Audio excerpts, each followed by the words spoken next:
FalconX, a crypto trading desk focused on institutional clients, reached unicorn status Tuesday with a $210 million Series C funding round. The three-year-old Chicago-based firm saying it is now valued at almost $4 billion. Joining us now to discuss is FalconX CEO Raghu Yarlagadda. Welcome, Raghu.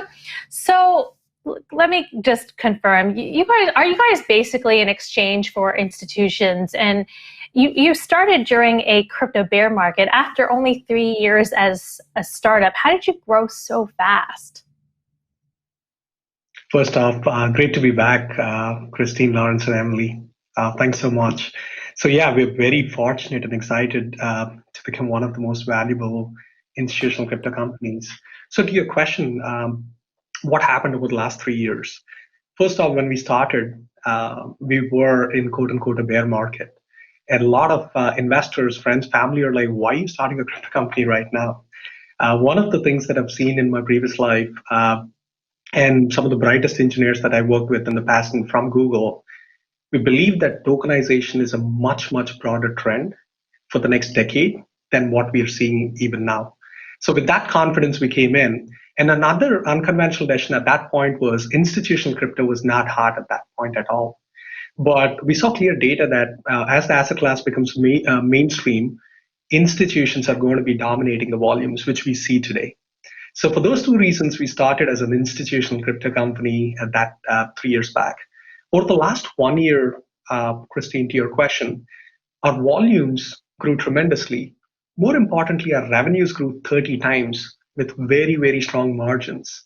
We have been profitable all along, and we also have a diverse set of products to actually help us be much more immune to volatility. So it's been a fascinating ride. So, and so the first question is to confirm, you're an exchange for institutions, is that what it is? And so you're seeing just a lot of institutional interest, and that's what is driving business. Yeah. So we are a one-stop shop for institutions. By that, what I mean is we have two major product lines, which is trading and credit. For both these product lines, we sit on top of a variety of liquidity venues. We sit on top of exchanges, OTC desks, market makers, and miners to pull really good pricing using our technology, and we give it to institutions. So specifically, we sit on top of exchanges, and the institutions come to us for two things. I need really good pricing. I want customizable interfaces for this pricing across trading and credit product lines. So congratulations. And just to follow up on this question about being an exchange for institutions, my understanding is that your investors include Coinbase and Fidelity. Is that correct? And can you just explain to viewers, like, I guess on the surface it would look like there would be some overlap or some competition with those businesses, right? Because they also have institutional services. So is that the case, or like how do these companies differentiate themselves on the institutional trading landscape? Yeah, as we're evolving towards a brokerage, Emily, taking some cues from the traditional markets, we see a nice, healthy play between exchanges and brokerages working with each other. There's a lot of synergistic elements in the traditional world. We see the exact same evolution happening in crypto as well. Why do institutions need brokerages? For two things. One, brokerages are connected to multiple venues. Number two, they're much more institutional centric. Number three, credit services can be spread across multiple different venues. So for those three reasons, we work very synergistically with all these different exchanges. Yes, we're very fortunate to have Coinbase and a subsidiary of Fidelity as an investor. But there must be some areas where there's overlap or competition, no? And at least in some sort of areas of business. Like I imagine there are some services that you are providing that are similar to those businesses, right? Yes, there are services that are similar. There is no question about it. But I think where the services are very differentiated is the type of institutional personas. Institutions deeply care about institutionalized workflows. By that, what I mean, Emily, is they want to not only get really good pricing across different venues.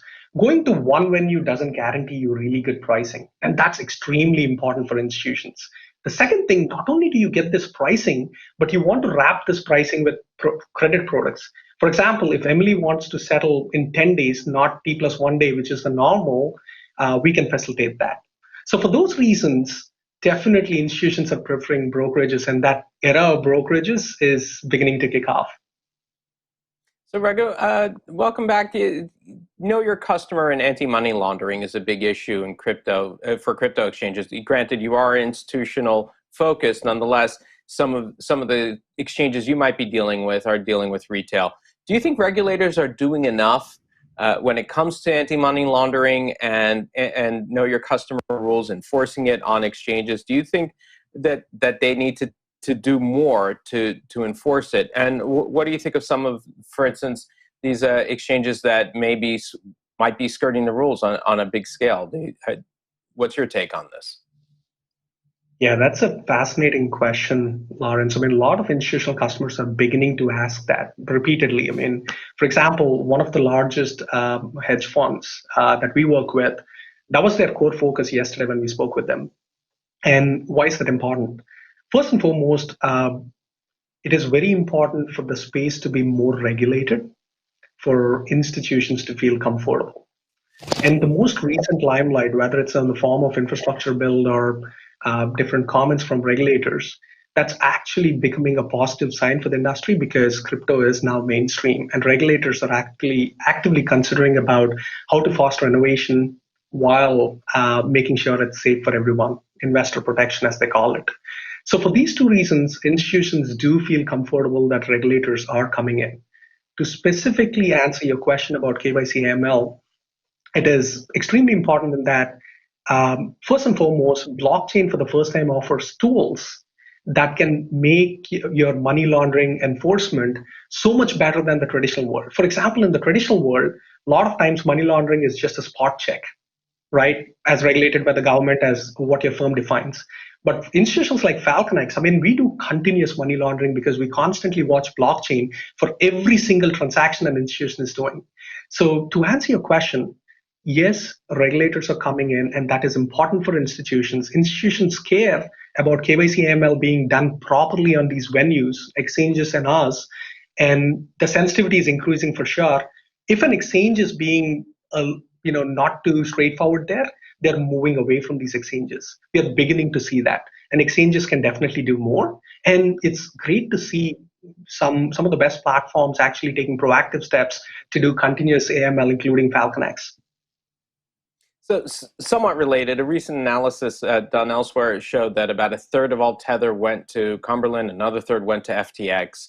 Do you guys have a preferred stablecoin that you use on your platform? And if so, why? Yeah, we've seen that trend, Lawrence, completely aligned and agreed with that. We see a lot more institutions being more comfortable with USDC, especially the Asian institutions and the European institutions. The US institutions and the European institutions. Some of the Asian institutions definitely do work with Tether, but we see USDC growing much, much faster. Part of the reason is the transparency and the guidelines that USDC recently announced. Super interesting.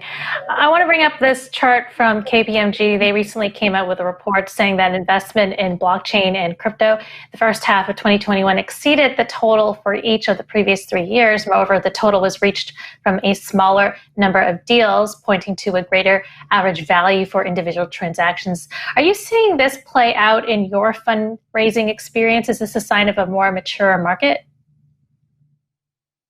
Definitely, we saw this interplay very heavily during the fundraise. There are two trends that you're pointing out, Christine. The first is investors do recognize that this is economies of scale business.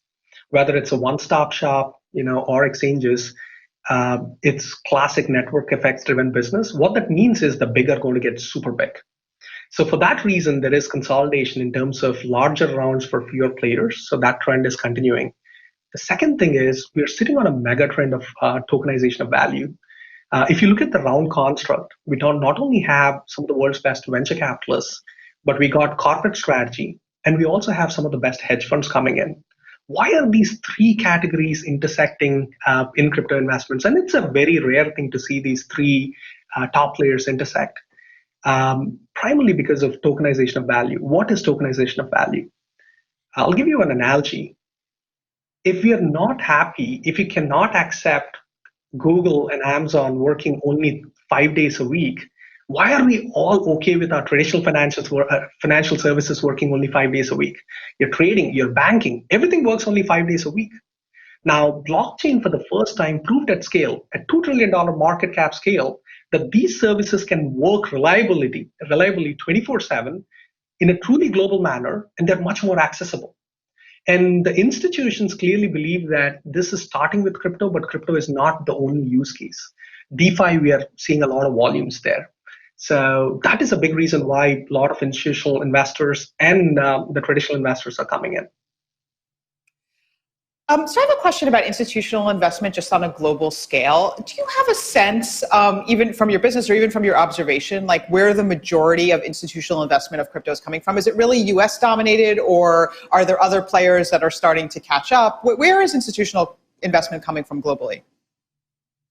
Yeah, so we see US and Asia are playing a very strong role in that order.